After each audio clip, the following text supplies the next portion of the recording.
그래서 저 초청해 주신 것에 대해서 무한한 영광 생각합니다. 네. 오늘 제가 말씀드릴 내용 주제는 세계 경제의 흐름과 지속 가능한 성장을 위한 과제로 한국경제진단과 해법 2008년 글로벌 크라이시스 이후에 지금 7년이 지났는데 지금 현재 세계 경제 상황이 어떤지 한번 짚어보고요.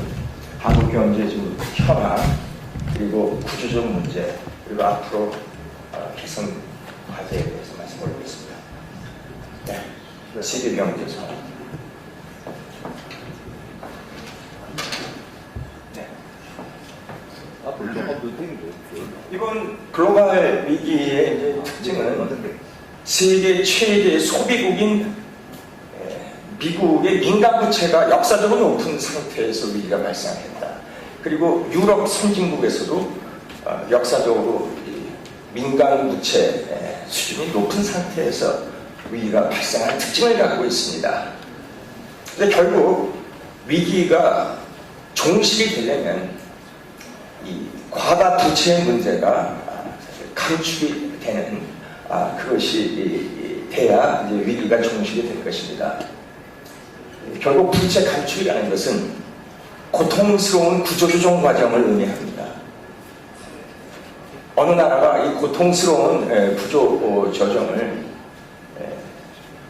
잘 하느냐에 따라서 위기 이후에 그 위상이 이제 달라지겠다 이렇게 이제 볼 수 있습니다. 가계부채, 제 기업부채 먼저 말씀을 올리겠습니다. 그 BIS에서 여러 국가의 통일을 이용을 해가지고 이 부채의 그 어떤 그 스레시홀드 임계치를 이제 추정을 했습니다. 성장 제약 임계치. 그 임계치를 넘어가면 부채가 늘면 늘어날수록 성장률은 오히려 떨어진다는 의미가 되겠습니다. 가계부채의 이제 성장률 임계치는 85%고요. 기업부채는 90%가 되고요. 좀 이따 보여드리겠습니다만은, 네. 정부부채의 그 성장률 임계치 역시 이제 85%가 되겠습니다. 가계부채의 상황을 보면은 미국, 영국이 상당히 그 아주 고통스러운 그 이 가계부채 조정, 구조조정에 일단 성공했다고 볼 수 있겠습니다. 반면에 한국은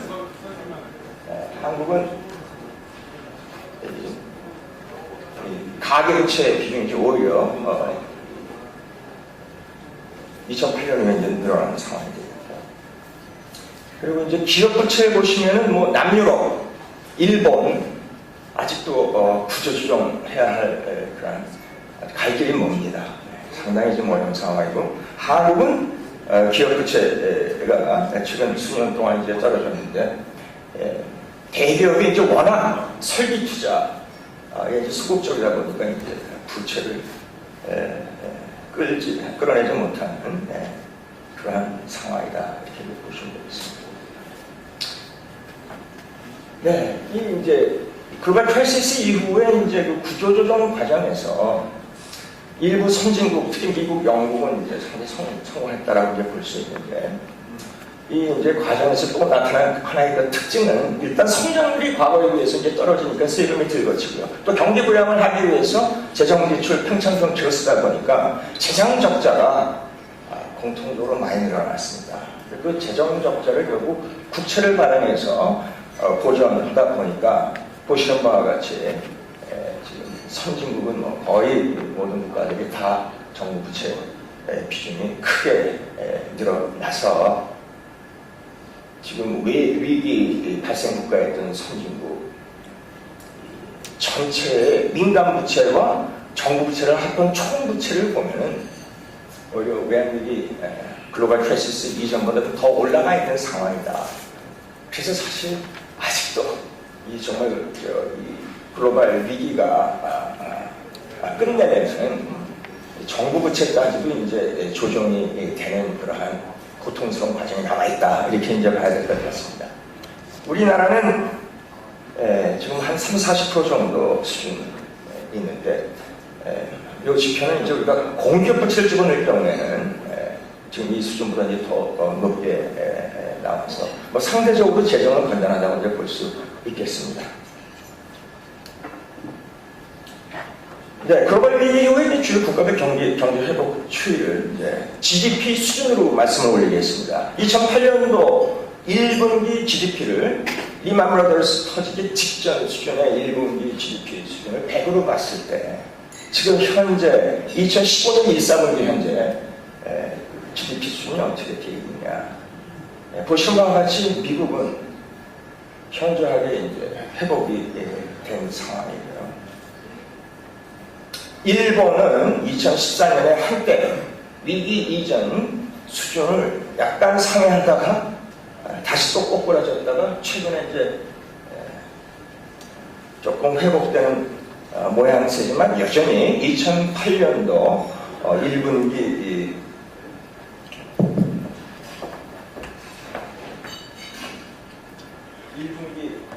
수준에 아직 못 미치고 있습니다.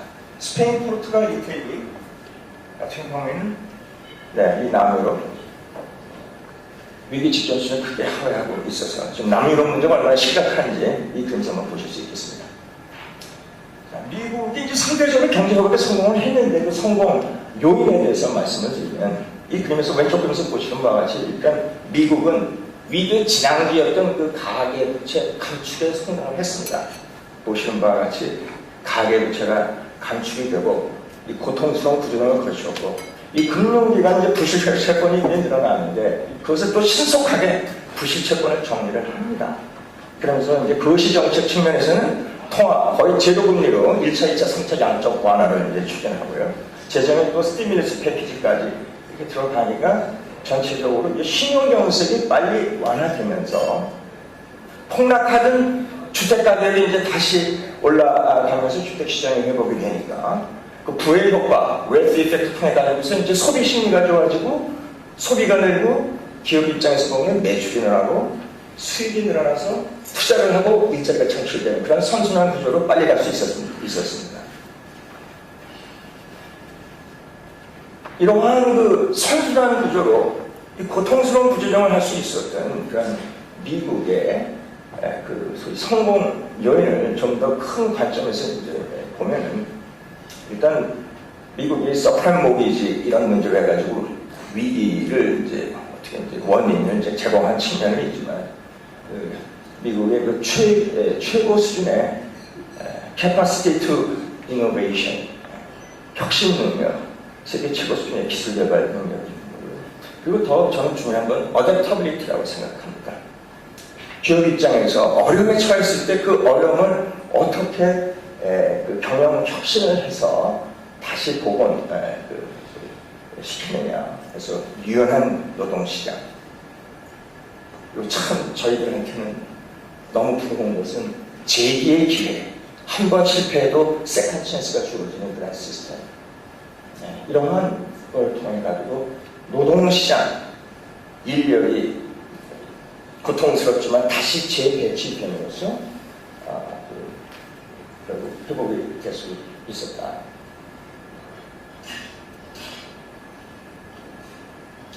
네. 이렇게 회복됨에도 불구하고 미국이 이제 취했던 정책은 그 양적 완화라는 아주 이례적인 그런 정책을 해서 그거에 따르는 전 세계적인 부작용이 있습니다. 양적 완화로 달러를 이제 찍어내면서 그것이 이제 전 세계 이제 신흥국 이머징 마켓에 이제 흘러들어갔습니다. 이미 양적 완화 이제 종료가 됐습니다. 금리 인상만 남았는데 금리 인상할 때 인상이 될 때 불가피하게 신흥국에서 펀더먼털이 취약한 신흥국에서 다시 한번 스케일은 작지만 외환 위기가 날 가능성이 뭐 사실상 대단히 높다고 봅니다. 거기에 저희는 이제 대비를 해야 된다고 생각을 합니다. 이 주요 국가들의 그 펀더먼털을 두 가지 측면에서 하나는 이제 경상수지 그리고 또 하나는 크레딧 버블이 어느 정도 있었느냐 양적 완화 이후에 그래서 이제 Y축을 보시면 이제 경상수지 밸런스가 되겠습니다. 플러스는 이제 흑자가 되는 것이고요. 마이너스는 이제 적자가 되는 것이고요. 그리고 X축은 양적 완화 이후에 신용 증가율이 어느 정도 늘어납니다. 그래서 이 보시면 이 사분면에 있는 뭐 터키라든가 브라질, 인도네시아, 아르헨티나 여기는 이미 1년 전, 2년 전부터 금융시장이 상당히 불안한 상황이고요. 금리를 이제 미국이 인상하게 될 경우에는 이런 국가들, 이 사분면에 있는 국가들을 중심으로 해가지고서 다시 한번 이제 어려운 문제를 올 걸로 봅니다. 한편 한국은 경상수지 흑자를 그동안 불안해온 흑자지만 그리고 아무튼 외환 차원에서는 외환 보유고를 유지하면서 흑자가 유지가 됐고요. 그리고 크레딧 버블이 신용버블이 그렇게 크지 않습니다. 가계부채는 늘었습니다만 기업부채가 줄었기 때문에 저희 전체적으로 보면 펀더멘털은 괜찮습니다. 그럼에도 불구하고 우리가 2008년도 글로벌 크라이시스 리만 브라더스 터질 때 한국이 뭐 상대적으로 펀더멘털이 아주 좋지는 않았지만 괜찮았었는데 그럼에도 불구하고 결국 그 시장이 국경을 넘어서 인터커넥션이 다 연결이 되어 있으니까 그 소위 전염 효과로 인해 가지고 우리 한국이 외환 시장이 너무나 어려워져가지고 뭐 일본, 미국 스왑 이런 것도 통해 가지고 극복한 그런 어려운 경험이 있습니다.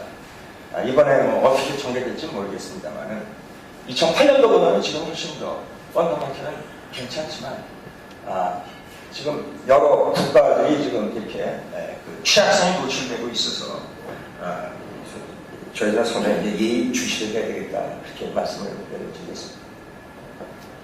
네, 남유럽 국가들은 정말로 참 어려움을 겪고 있는 것 같습니다. 부실기업이 늘어나고 있습니다. 구조조정이 안 되고 있습니다. 부실채권이 늘어나고 있습니다. 그렇기 때문에 신용경색이 계속 지속되고 있습니다. 보시는 바와 같이 기업 부문의 부실채권이 포르투갈, 스페인, 이태리 오른쪽 그러면서 보시는 바와 같이 계속 늘어나고 있고요.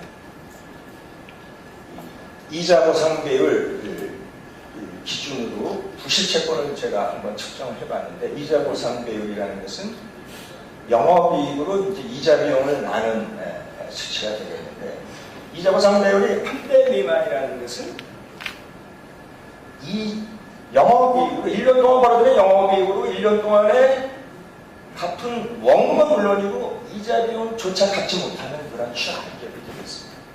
이자 보상 배율 1배 미만 그 기업 부실 기업 채수 비중이 스페인은 45%, 포르투갈 39%, 이태리 35%입니다. 그래서 보시는 바와 같이 똑같은 숫자를 이렇게 있습니다.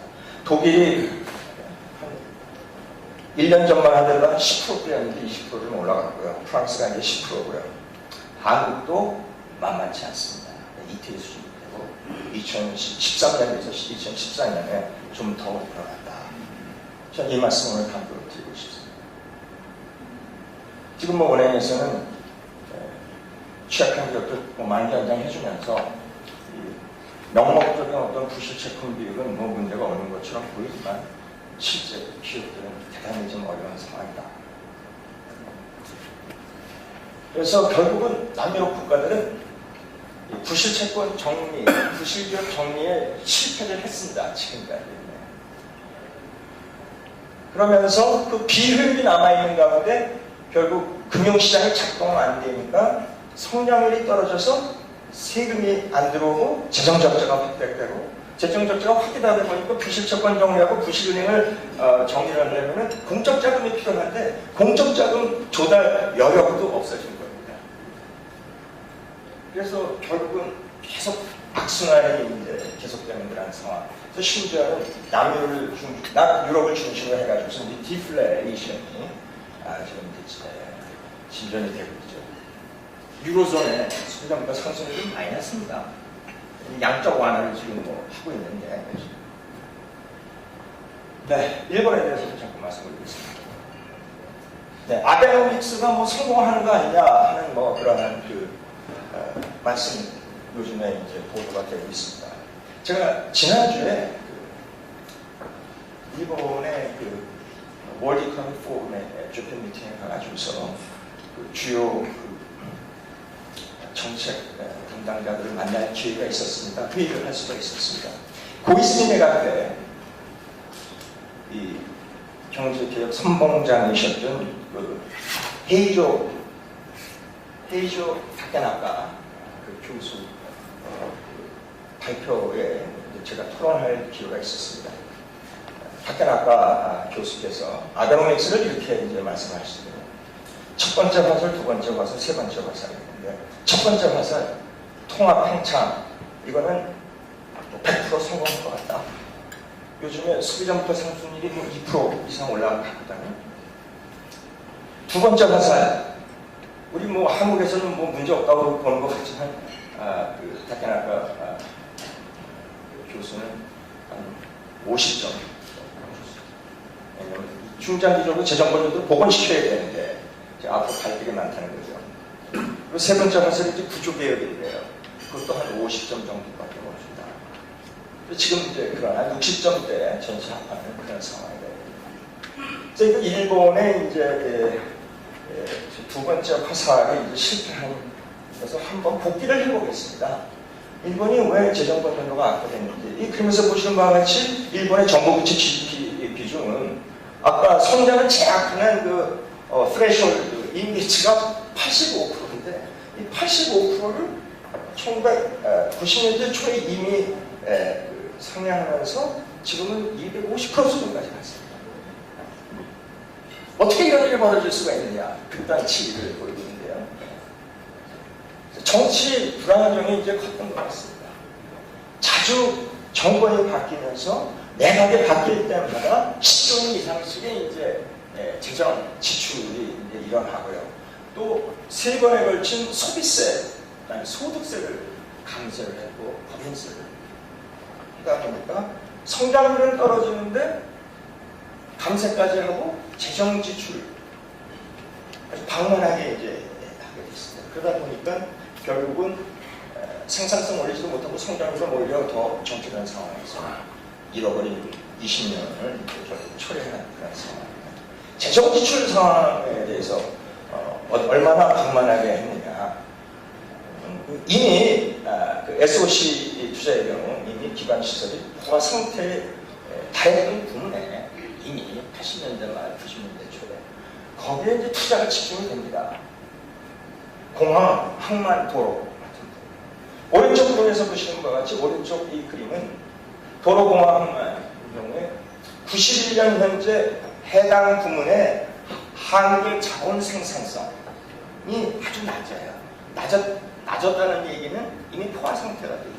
투자를 하나 더 한 단위 늘려가도 생산성이 올라가지 않는 그런 0에 가까운 거기에 Y축을 보시면 이 92년부터 2003년 동안 11년 동안 전체 재정 지출의 50% 이상이 거기에 집중 투입이 되는 것입니다. 얼마나 비생산적으로 이 재정 지출이 운영되느냐를 극명하게 보여주는 것입니다. 지방공항이 일본에 몇 개 있는지 아시죠? 90개가 있습니다. 지방공항이 90개가 있고 이 고속도로를 뭐 여기저기 건설을 일으켜가지고 다람쥐 고속도로라고 그럽니다. 완공되면은 다람쥐만 다닌다. 그리고 항만인 경우에도 어민 100명도 안 되는 그러한 그 주민 100명도 안 되는 조그만 섬에 선박 저반 시설이라든가 방파제 이러한 그 정부 지출 투자가 한 5년, 6년 계속되는 겁니다. 거기에 건설 쪽 정치인분들하고 관료하고 건설업자가 소위 일본 NHK에서는 그렇게 표현을 합니다. 철의 삼각지대를 형성했다. 아이언 트라이앵글. 이게 유착이 돼서 결국 그 지역구 지역의 그 SOC 투자가 이제 더 많이 들어가가지고 결국은 이런 그 재정권 운동가 악화된 글로벌 크리시스 이전에는 뭐 세계 동장으로서 뭐 대단히 이제 빠른 성장을 했는데 이 글로벌 크리시스 이후에 이제 세계 무역량이 구조적으로 이제 대폭 감소하니까 수출 증가율이 하락을 해서 수년 전부터는 이제 적자 기업이 수익률이 떨어지면서 이 적자 기업이 생기는 것이죠. 그래서 부실기업 문제가 이제 대두가 됐습니다. 이 부실기업 문제를 지금 시진핑 정부에서는 나름대로 착수를 해서 부실채권 정리 하는 것으로 보아진다. 그런데 이 부실 투자, 과잉 투자가 이제 어느 정도 되느냐 보시면 이 GDP 대비 투자 비중 왼쪽 그림을 보시면 뭐 대단히 높습니다. GDP 대비 좀 45% 이렇게 높은 그런 수준, 극단치 다른 나라에서 찾아보기 힘든 그런 상황인데 글로벌 크라이시스 이전에도 이제 대단한 투자가 이루어졌는데 그 이후에는 더 내륙, 서부 내륙 지방 대대적인 SOC 투자, 주택 건설, 아파트 건설, 농촌의 아파트 건설 이런 걸 해가지고서는 오히려 투자는 더 늘어나고 좀 45%인데 저는 이제 지금 이 과다한 수준의 소위 투자가 축소, 구조조정 되지 않을 수 없는 상황이 지금 중국이다. 그리고 이미 좀 조정이 되고 있다. 저는 요 중국의 투자 조정이 한국의 수출 둔화하고 직결되어 있다라고 개인적으로 말씀을 드립니다.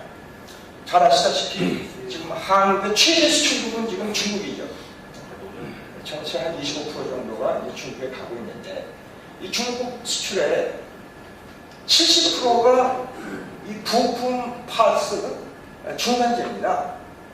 그것이 의미하는 것은 중국의 투자 제하고 관련되어 있는 거예요. 최종 소비재는 30%밖에 안 되고 70%가 중간재이기 때문에 중국이 투자 감축을 한다 그러면 한국으로부터 수입되는 그런 부품 중간재 수요 떨어질 수밖에 없는 것이죠. 그래서 지금 수출이 떨어지고 있습니다. 이미 두 자리 숫자 갔죠. 마이너스. 그래서 이거를 뭐 놀랄 필요는 없고요. 이건 구조적인 문제로 봐야 된다. 지금 수출 부진이 뭐 경기 부진도 있고 뭐 원고 뭐 이런 문제도 있습니다. 저는 더 중요한 것이 우리가 그동안 한중 경제 통화가 뭐 대단히 빠른 속도로 되어 있는데 근데 지금 이 문제하고 지금 연관돼 있어가지고 결국 중국이 구조조정을 해야 된다 하면은 한국도 구조조정을 해야 된다. 이건 우리가 피해갈 수 없는 거예요. 그래서 구조조정 부실기업 정리 이것이 저는 지속 가능한 어떤 성장을 위해서는 우리 경제가 다시 한번 고통스럽지만 이 어려운 그 길을 넘어가야 된다. 어려운 강을 넘어가야 된다. 네, 여기까지 다 넘어가겠습니다. 그래서 이제 우리 경제의 현황. 이 GDP 성장률 보면 좀 완만한 이렇게 이제 회복 세력이 돌아왔는데 이제 작년 하반기 세월호 영향미국에서 지체되고 있는 그런 모습입니다. 좀 안타깝습니다. 물가 추이를 보면은 뭐 오른쪽 편에서 보시는 바와 같이 소비자 물가 상승률이 지금 1%를 하회하고 있고요. 지금 한 0.5% 정도 안 되는 그런 상황. 0%에 그러니까 이제 중요한 것은 물가 상승, 물가 안정 목표가 2.5%에서 3.5%인데 그 밴드에 못 미치는 상태가 지금 3년이 지금 이상 계속되고 있다는 점. 그리고 여기서 보시는 바와 같이 소비자 물가 하락 추세가 반전되지 못하고 있다는 점. 이런 걸 봤었을 때 지금 통화 정책이 좀 더 적극적인 어떤 좀 그런 스탠스가 필요하지 않나. 물론 통화 정책은 독립적으로 통화 당국에서 결정되는 일이라면 저희 분석하는 입장에서는 그런 이해를 하고 있습니다. 주택가격 거래량, 아파트 매매 가격이 뭐 나름대로 상승세를 보이고 있고 뭐 거래량도 증가하고 건설 이쪽 부문도 이제 조금 수평이 튀지 않냐 이제 이런 단기적인 그런 측면은 분명히 있습니다만은 중장기적으로 봤을 때 우리가 인구 구조다가 이런 것을 이제 감안을 해보면은 이 부동산 가격 그 안정을 유지하기 위한 그러한 정책적인 노력, 제도적인 노력은 지금부터라도 참 대비를 해야 된다. 왜 그런 말씀을 올리냐면 일본은 이제 90년 버블 붕괴 이후에 오늘까지도 부동산 가격이 떨어지고 있어요. 25년 내내 떨어지고 있는 것입니다. 여러 가지 요인이 있겠습니다만 인구 구조 변화 측면에서 보면은 중요한 설명 요인이 이제 이겁니다. 주택을 이제 구매하는 연령층이 35세에서 54세입니다. 이 35세에서 54세 주택을 이제 수요하는 그 인구 비중이 줄어든 거예요. 근데 그게 90년 초부터 줄어듭니다. 그래서 수요가 이렇게 줄어드니까 일본의 부동산 가격이 같이 줄어들어요. 앞으로도 몇 년 더 계속이 갈 거고요. 근데 한국은 어떠냐? 했을 때 35세, 54세 주택 수요 연령층이 이미 피크 쳤어요. 3, 4년 전에 피크 쳤습니다. 현재 떨어지고 있어요. 일본보다 훨씬 더 빨리 떨어질 것입니다. 우리가 2050년, 60년을 보면. 앞으로 수요가 줄어들어요. 그리고 나이 드신 분들, 또 수명이 길어졌고, 또 조기 퇴직, 아무튼 어려운 일이 지금 문제. 결국은 갖고 있던 아파트를 하신다든가, 영목이지라든가, 이런 식으로 안 하실 수가 없는데, 그러다 보면 이제 주택 공급은 늘어나고 수요는 줄어드는 이런 상황이 있기 때문에 주택 가격이 하락할 확률이 있는 것이다. 인구 구조 변화 측면에서 보면. 그렇기 때문에 지금이라도 저는 투자 개방, FDR, 정말 진정한 의미의 그래서 외국인 직접 투자를 유치를 하고 심지어는 부동산 시장도 개방하는 것을 제주도 개방하니까 중국 사람들이 와가지고 막 이제 이렇게 좀 어려움을 야기한다 그런 측면이 있지만 우리가 조금 더 대승적으로 개방적으로 가야 되지 않느냐. 제주도의 부동산 가격은 올라가고 있습니다. 그래서 이 좀 개방된 그러한 시각에서의 어떤 제도 정책 이 변화가 없이는 우리가 상당히 그 부동산 가격 안정의 문제로 계속 우리가 시달릴 것 같아요. 네, 지금 당장의 이제 문제는 기업의 수익성이 떨어지고 있다. 보시는 바와 같이 기업의 영업이익률이 제조업 서비스 5, 6년 계속 떨어지고 있는 상황이고요. 서비스업의 지금 수익률은 아마 통계가 집계된 이후에 작년이 최저치였고요. 재작년이 최저치고 작년이 약간 올라왔습니다만 아주 상당히 지금 역사적으로 낮은 수준을 보이고 있습니다. 얼마나 지금 서비스업이 어려운지를 분명하게 보이는 것입니다. 거기에다 제조업까지 저렇게 지금 떨어졌습니다. 그리고 더 중요한 것은 매출액이 작년에 마이너스예요. 경상 매출액이. 경상 매출액이 상장기업의 마이너스라는 것은 참 이해하기가 힘들죠. 우리 GDP 성장을 작년 3.3% 했는데 왜 기업의 매출액, 경상 매출이 한 2, 3% 그렇게 가야 되는데 왜 마이너스냐. 그래서 거기에는 이제 물가가 너무 낮은 그런 측면도 있고 기업의 경쟁력 이런 측면도 있고 여러 가지가 복합적으로 작용하고 있다. 그래서 지금 기업의 수익성 악화 이 문제를 저희들이 직시해야 됩니다.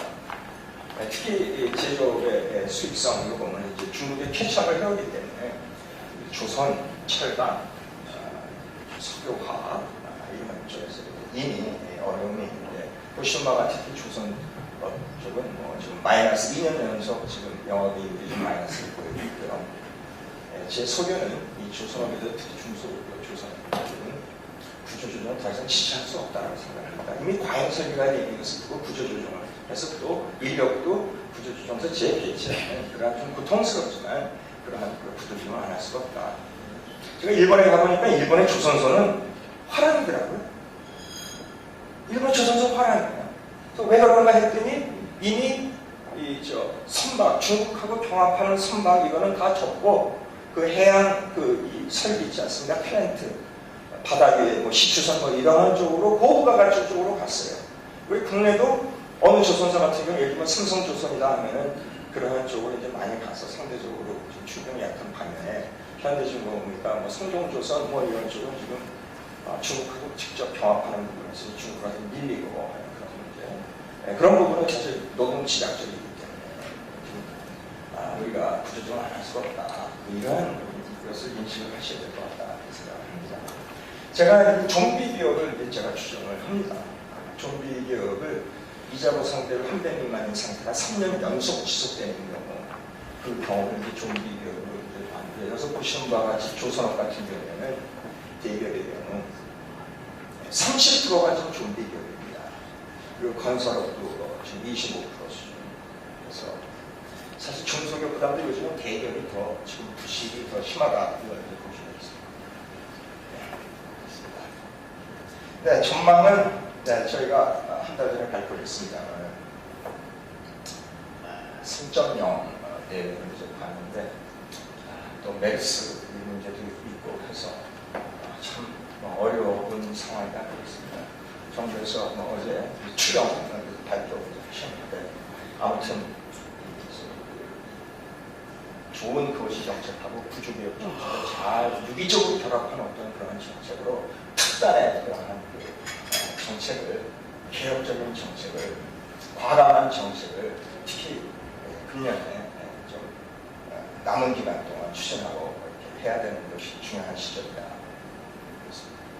네, 우리 한국경제 구조개혁 이슈 말씀드리겠습니다. 네, 기본적으로 뭐 제일 지금 이제 구조개혁 이슈는 이제 저는 일단 두 가지인데요. 하나는 한국의 지금 최근 수년 동안의 그 경제 성장률이 전체 성장률 3%대 초중반보다 못 미친다는 점. 지난 3년 동안의 그 GDP 성장률 평균이 2.8%예요. 전체 성장률보다 낮게 가고 있다. 뭔가 구조적인 문제가 있는 거죠. 생산성의 문제가 있는 것이죠. 그리고 또 하나는 세계 평균 성장률보다 한국의 성장률이 낮아요. 이 그림에서 보시는 바와 같이 빨간색이 한국의 성장률이고 까만색이 세계 성장률인데 어떻게 된 일인지 우리가 최근 수년 동안 세계 성장률 평균보다도 못하고 있는 나라로 전락됐다. 그 원인에는 뭐 여러 가지가 있겠죠. 뭐 기득권층의 뭐 지배 추구행위, 공공자원의 비효율적 배분, 노동시장이 경직돼서 구조조정이 지연된다라든가 또 장기적으로 보면 이제 교육에 공교육이 붕괴되고 잠자는 학생이 아직도 있고 요즘에는 그 학교에서는 학생들, 어린 학생들이 너무 미래에 대한 그 기대를 갖지 못해가지고 참 죄송한 말씀이라는 말씀이라면 신문을 보니까 요즘엔 커닝하는 학생도 없더래요. 그러니까 점수에 관심이 없는 거예요. 잠자는 것이 문제이고 해서 이 교육의 질적 저하, 양적 교육 면에서는 뭐 한국이 1등이지만 질적 교육 면에서는 저희가 상당히 이제 어렵다. 이 OECD에서 이제 그 서베이를 하죠. 그 학업 성과도 지수 피사 성적을 내지 않습니까? 수학 같은 경우 보시면은 한국이 547점 저 오른쪽에 그리고 핀란드 548점. 그래서 핀란드하고 한국이 1등입니다. OECD에서 제일 높습니다. 그런데 투입된 공부 시간을 감안한 그 피사 성적, 그것이 이제 막대 그래프가 되겠는데요. 학생들이 소위 집어넣은 그 소위 공부 시간을 감안한 피사 성적을 보면은 뭐 예를 들면 뭐 핀란드는 4시간 정도 하루에 공부하는데 한국 학생이 8시간 하자. 뭐 이런 개념이 되어 있습니다. 그 피사 성적을 보면 한국이 OECD에서 바닥에서 3등이에요. 핀란드는 여전히 1등입니다. 핀란드 교육이 어떤지, 네덜란드 교육이 어떤지, 스웨덴 교육이 어떤지 이런 것을 저희들이 정말 시리어스하게 분석 연구해가지고 그걸 저희 국민들한테 알려야 된다고 생각합니다.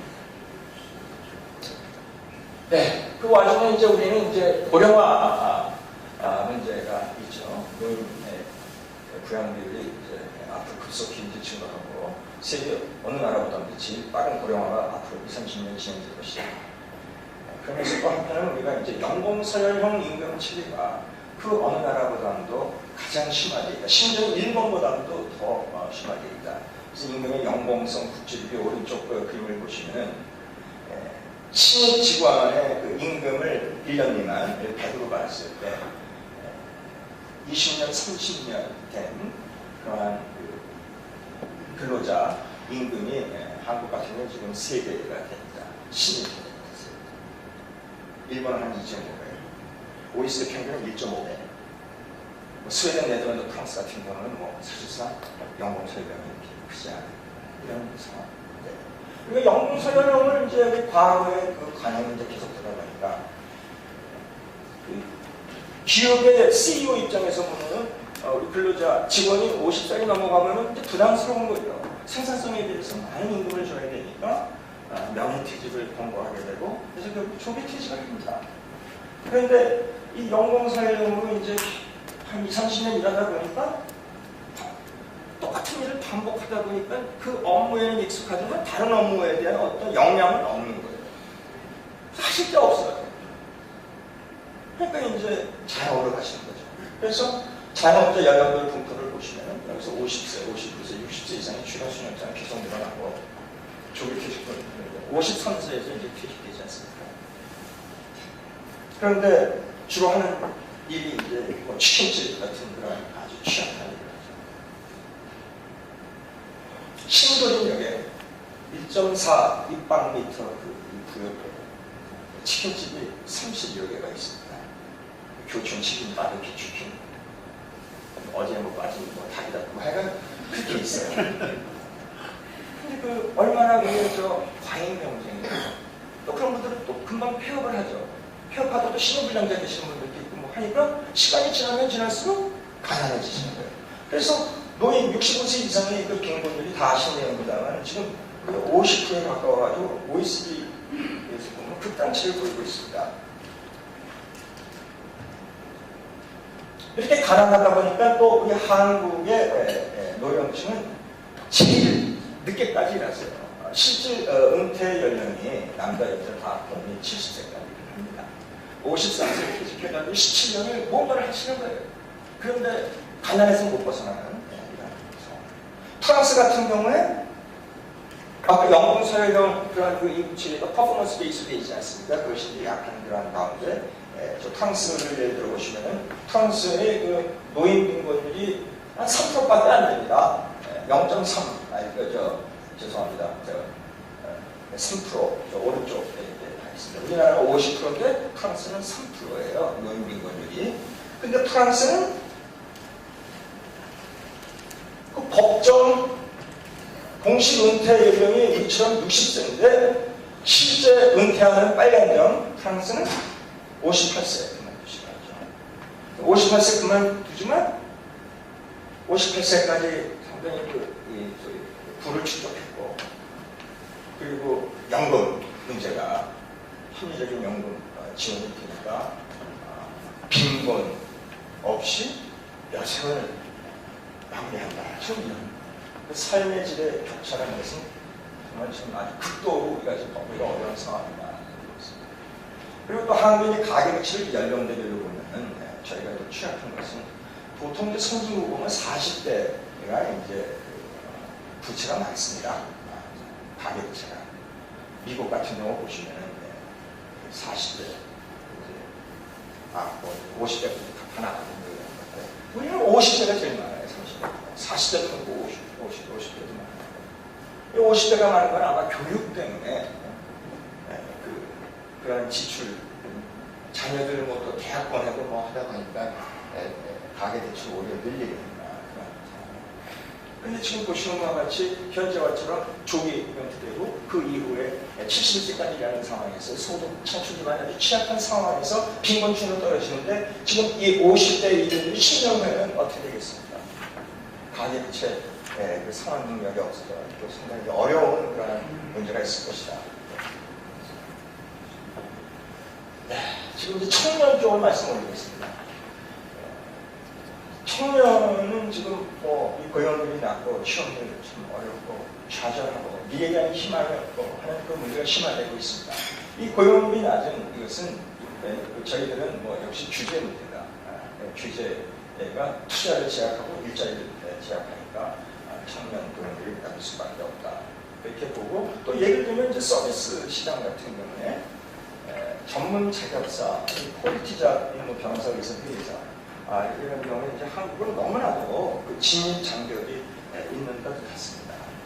선진국에 비해서 예를 들면 우리는 법학전문대학원, 의학전문대학원 영역이 도입이 이렇게 되었지만 소위 전문수를 규제한다든가 변호사 합격 차수를 규제한다든가 이런 그 문제가 여전히 남아있는 겁니다. 기존의 변호사, 의사 이런 분들이 공급이 늘어나면 불리하니까 블락을 하고 있는 것이죠. 그것을 정부, 정치권 그리고 협회에서 그거를 좀 조정을 해가지고 좀 합리적으로 개선시켜야 되는데 못하고 있습니다. 그러면서 이게 지금 청년의 소위 직종별 비중을 보면은 전문 자격사 비중이 이제 줄어들면서 좋은 자본 줄어들면서 세일즈맨 같은 서비스 판매 종사자가 늘고 있네요.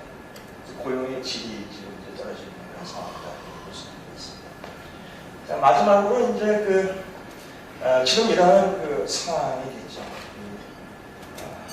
청년은 희망의 메시지를 어디서 받을 수가 없다.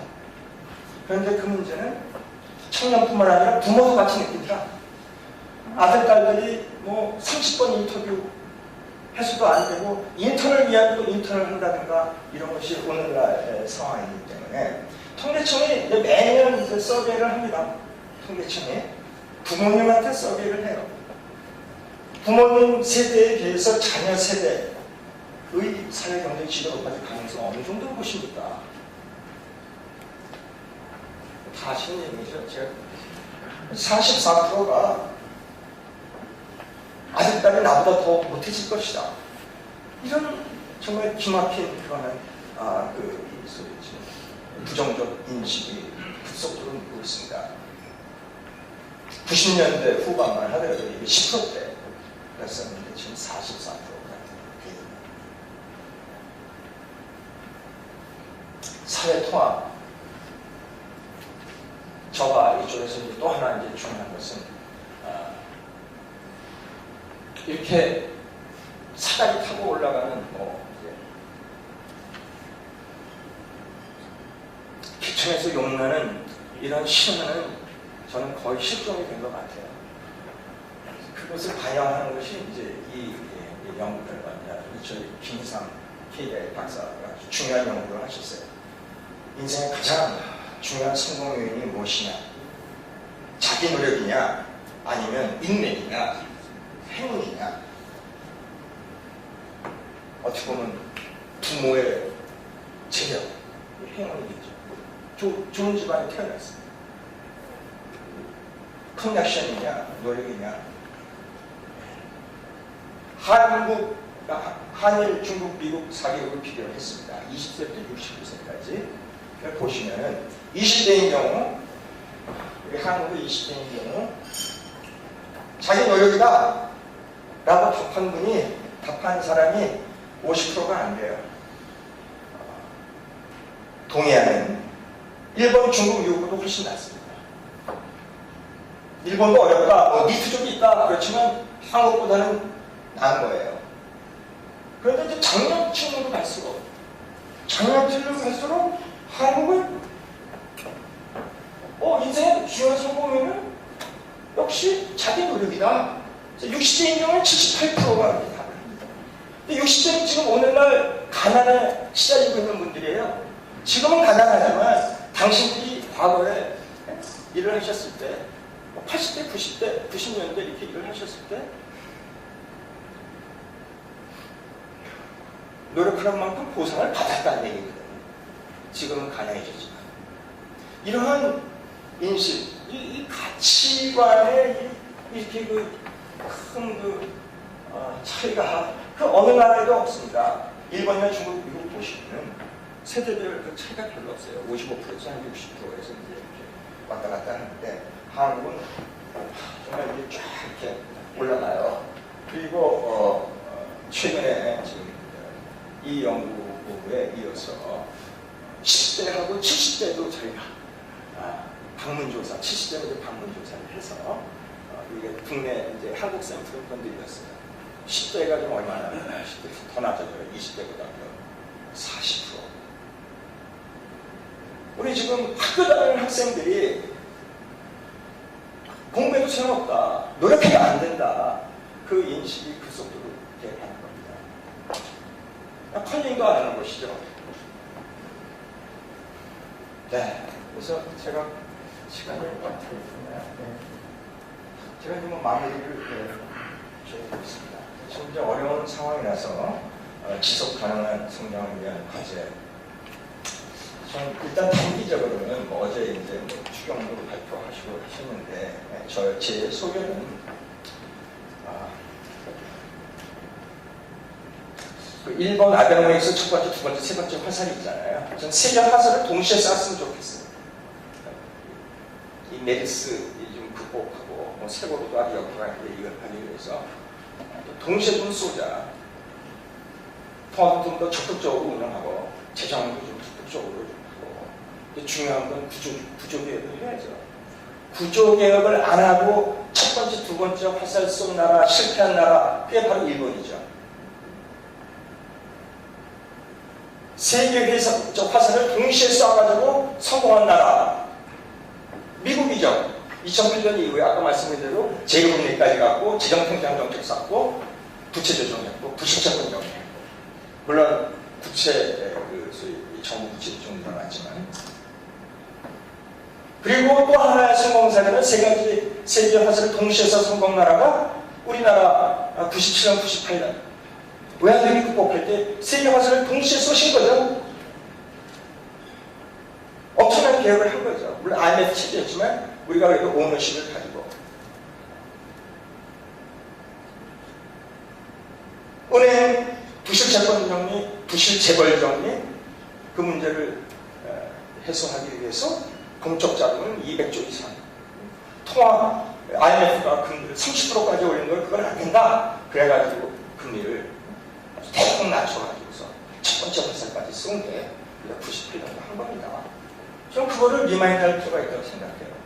그래서 세 가지 화살을 좀 더 쏘자는 건데, 동시에 쏘자는 건데, 이거 재정 정책은 이제 저희들이 보기에는 좀 효율성 면에서는 문제가 좀 있습니다. 아까 뭐 일본처럼 그 방만하거나 것은 아니지만 비효율적인 대로 나가는 것은 없나.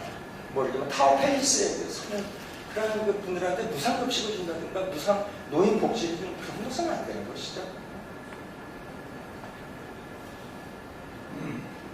그리고 R&D, 성역이에요.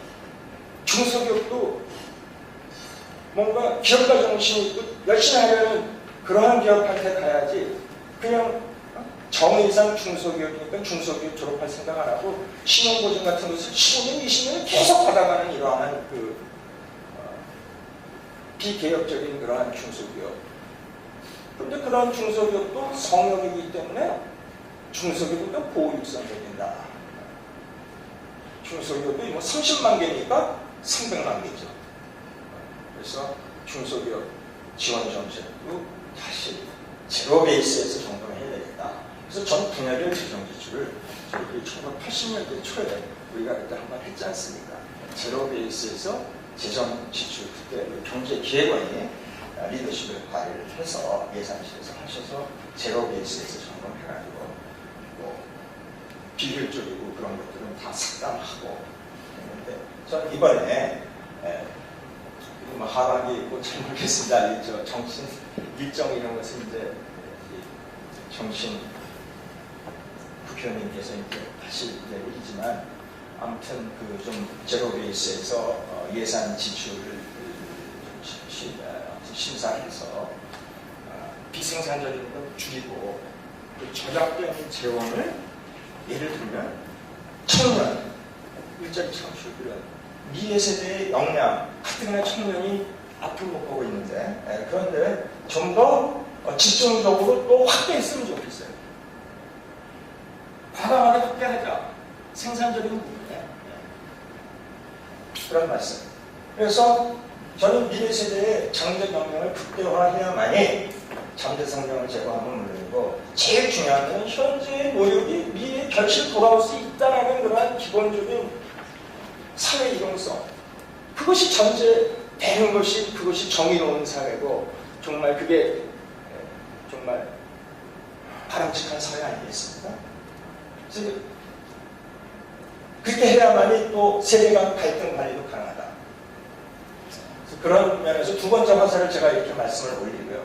첫 번째 화살도 기대 인플레이션 하향 고쳐되지 않도록 물가 안정을 주는 그 의지를 좀 명확히 표명 한국에서 이제 판단하시겠습니다만 그리고 가계부채가 늘어나는 문제가 있습니다만 금융위, 금감원, 감독당국하고 폴리시 코디네이션을 하시고 또 기재부도 폴리시 코디네이션을 하셔서 한국은행 기재부 금융당국에서 아까 세계 화살을 쏘는데 한편에서는 요즘은 금융위 금감원은 부실 조선사를 이렇게 많이 연장해줘가지고서 뭐 부재 해주물 이런 걸 할 게 아니라 차라리 부도를 내가지고 구조조정을 중요하고 어떻게 보면 출발점이 되는 이러한 식의 결단이 필요하지 않나. 그러면 이제 은행들의 그 부실이 이제 표면화되면서 이제 수익이 악화될 텐데 바로 그 부분에 정책 재정자금을 넣자. 이래저래 그 해야 되는 것인데 결국은 이 살아나지 않는 이상은 남들은 이걸 못했지 않습니까? 우리 98년에 했단 말이죠. 한 거를 이번에 좀 해야 되지 않나 이렇게 생각을 합니다. 네.